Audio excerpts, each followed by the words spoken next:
અમારા જોડિયા તાલુકો અને તાલુકાના સમાવિષ્ટ ગામોમાં ચાલતી માધ્યમિક સ્કૂલો માટે બોર્ડની પરીક્ષાનું એકમાત્ર કેન્દ્ર જોડિયા ખાતે છે. પાછલા 2010થી જોડિયામાં જમવા માટેની નાના બાળકો અને વિદ્યાર્થીઓ માટેની કોઈ વ્યવસ્થા નથી, અહીં કોઈ હોટલ પણ નથી. એવા સમયે હેમંતભાઈ રામભાઈ માડમ ચેરિટેબલ ટ્રસ્ટ અને એમના અધ્યક્ષતા અને અમારા સાંસદ બેન શ્રી પૂનમબેન માડમની આર્થિક સહયોગ અને પ્રેરણાથી આ તાલુકાના વિદ્યાર્થીઓ અને વિદ્યાર્થીની બહેનો અને પરીક્ષા આપવા આવતા વાહન ચાલકો તથા વાલીઓ માટે થઈ અને જમવાની ખૂબ જ અગવડતા પડતી. વિદ્યાર્થીઓ નાના વિદ્યાર્થીઓ અહીંથી પરીક્ષા આપી અને પછી દૂર સદૂર અંતરમાં છેલ્લે આવેલા ગામો કે જ્યાં વિદ્યાર્થીઓ બપોરના 3 થી 3:30 વાગ્યા આસપાસ પહોંચતા ભૂખ્યા તરતા. આવા સંજોગોમાં આ હેમંતભાઈ રામભાઈ માડમ ટ્રસ્ટ અને એમના પ્રમુખશ્રી અને અમારા સાંસદ બેનશ્રી 2010થી જ આ તાલુકાના અભ્યાસ કરતા અને બોર્ડની પરીક્ષા આપવા આવતા વિદ્યાર્થીઓ માટે એવું સરસ મજાનું અહીં એમને પૌષ્ટિક અને આરોગ્યપ્રદ જમવાનું મળી રહે એના માટે થઈ અને એક્ઝામ આપતા બાળકો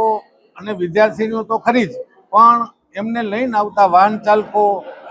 ભેગા આવતા સ્કૂલના શિક્ષકો અને એ તમામ માટે થઈ અને અંદાજે પાછલા 2010થી જ, કારણ કે અહીં આ વ્યવસ્થા બેન દ્વારા કરવામાં આવી ત્યારથી જ અમે અહીં રસોડા ઉપર અવારનવાર આવતા હોઈએ છીએ, અહીં હાજર પણ હોઈએ છીએ. ત્યારે ખૂબ જ સરસ મજાની વ્યવસ્થા અને અંદાજે એવરેજ 500 કરતાં દરરોજના વધારે લોકો અહીંથી વિદ્યાર્થીઓ સાથે વાલીઓ અને એમના શિક્ષકો પણ બપોરના સમયે શુદ્ધ અને સાત્વિક આરોગ્યપ્રદ એમને જમવાનું મળી રહે આવી વ્યવસ્થા 2010થી લઈ અને કન્ટિન્યુ આ 17મું વર્ષ કે 2026માં આપણે 17મા વર્ષના દિવસે બોર્ડની પરીક્ષા જે પૂરી થાય છે ત્યારે હું ખૂબ જ આનંદ સાથે કહીશ કે અમારા તાલુકાને આવી વ્યવસ્થા, આ તાલુકો આખો આ હેમંતભાઈ રામભાઈ ચેરિટેબલ ટ્રસ્ટ અને અમારા આદરણીય સાંસદ બેન શ્રી પૂનમબેનના ખૂબ જ આભારી છે. અને અમારા માટે આ આશીર્વાદરૂપ કાર્ય અમારા વિદ્યાર્થીઓ માટે થઈને જેમણે કર્યું છે એમની પ્રેરણાથી, આર્થિક સહયોગથી ખૂબ જ સુચારુ રીતે વ્યવસ્થિત અહીં પરીક્ષાઓ ચાલુ થવાની હોય ત્યારથી જ પ્રવીણ કાકા છે, ભૂતકાળમાં દિલીપભાઈ આવતા અને સ્થાનિકેથી ભગુભાઈ અને બાપભાઈ કારિયાના બધા સ્વયંસેવકો ખૂબ જ સારી રીતે અહીંથી વ્યવસ્થા પણ થાય છે. અને એ જ 2010થી જે ઉત્સાહથી ચાલુ કરવામાં આવ્યું હતું એને એ ઉત્સાહ અને ભાવથી આ તાલુકામાં સુંદર વ્યવસ્થા આ ટ્રસ્ટ દ્વારા અને આદરણીય બેનશ્રી દ્વારા કરવામાં આવી રહી છે. જે અમારા તાલુકાના અભ્યાસ કરતા નાના જે વિદ્યાર્થીઓ છે અને બોર્ડની પરીક્ષામાં ખાસ કરીને આપણે સૌ જાણીએ છીએ તે વખતે વિદ્યાર્થી સ્ટ્રેસમાં હોય, માનસિક બોજો હોય, એવા સમયે એને ખૂબ અહીંથી આશીર્વાદરૂપ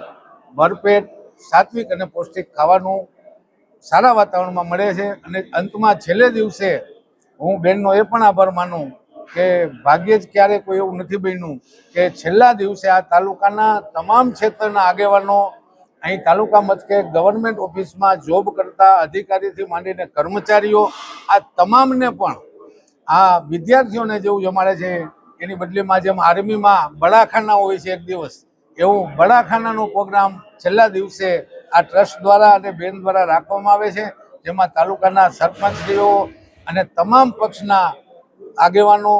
અને અધિકારીઓ પણ આ પ્રોગ્રામમાં બધાને છેલ્લા દિવસે પરીક્ષાઓ પૂરી થતી હોય તે દિવસે જમાડવામાં આવે છે. જે પણ એક સમરસની ભાવનાનું ખૂબ જ સારું વાતાવરણ બેનના ટ્રસ્ટ મારફતથી ઊભું થાય છે. એટલે ફરીને પણ આ ટ્રસ્ટ અને એમના આદરણીય પ્રમુખશ્રી પૂનમબેન માડમનો આ તાલુકાની જનતા વતી અને અમારા વિદ્યાર્થીઓ વતી ખૂબ ખૂબ આભાર માની. કારણ કે આભાર માનવો એટલા માટે જરૂરી છે કે મારી પણ એક સ્કૂલના બાળકો 2010થી અહીં પરીક્ષા આપવા આવે છે અને અમારા શિક્ષક, અમારો ડ્રાઈવર વાહન લઈને આવે છે અને વિદ્યાર્થીઓ પણ અહીંયા જ 2010થી લઈને આજ સુધીમાં અહીંયા જ જમે છે. એટલે ફરીને પણ આ હેમંતભાઈ રામભાઈ માડમ ટ્રસ્ટ અને આદરણીય પૂનમબેન માડમનો ખૂબ ખૂબ આભાર માની મારી વાત પૂરી.